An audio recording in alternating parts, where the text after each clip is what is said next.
Hi, and welcome back to Ballistics John and the second installment of our 2026 self-loading reloading series. Today we're taking a look at the next major component of our setup, brass.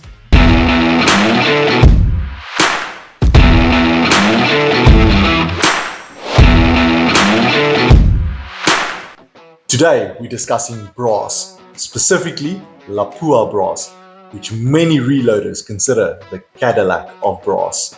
So why Lapua brass? After reading and speaking to many shooters much more experienced than I am, one thing came up over and over and over again. Get yourself good brass. So I haven't actually opened, well, I did open them just to check that it's the correct brass, but I haven't opened it and actually looked at the brass and played with the brass.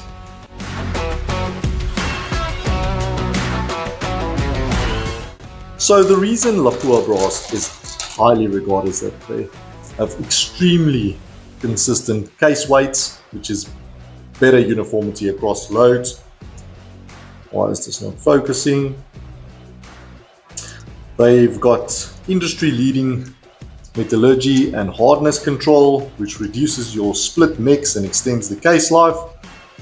Then if we have a look at the primer pockets, they've got very tight primer pocket tolerances, so primer seating is smoother and lasts longer.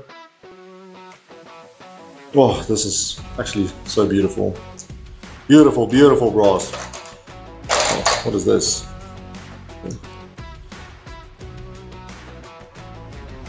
Club and some stickers. Then they've got highly uniform neck wall thicknesses. Of course, this is now just having a look at the actual brass. This is not measuring them in any way or form. And naturally, all of this translates into long case life with multiple reload cycles. And Lapua is famous for this. All of these factors make Lapua one of the best foundations you can start a load development journey on, especially as a beginner who wants consistency and fewer variables. And those are all the main reasons I chose Lapua. And naturally, because all my friends recommended it. I also went with small rifle primers instead of large rifle primers. And there are a few reasons why.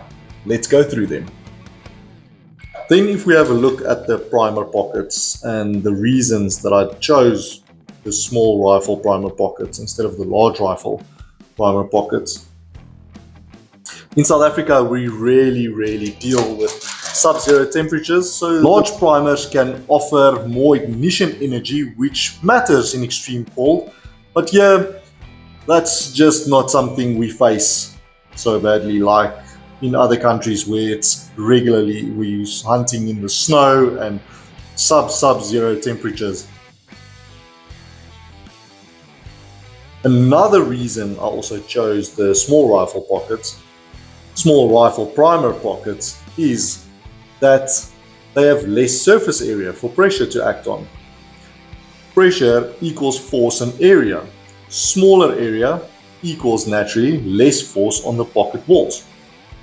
Less force also equals the pockets take longer to loosen over multiple reloads. So in theory, and also in practice according to many reloaders, small rifle pocket brass generally holds primer tension for more reload cycles, and that also translates to less money spent, less time replacing your brass.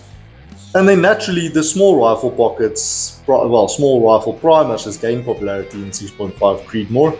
The 6.5 Creedmoor was originally designed around large rifle primers, but in the last few years, small rifle primer brass has become extremely popular, especially with competitive long-range shooters who want the best consistency possible.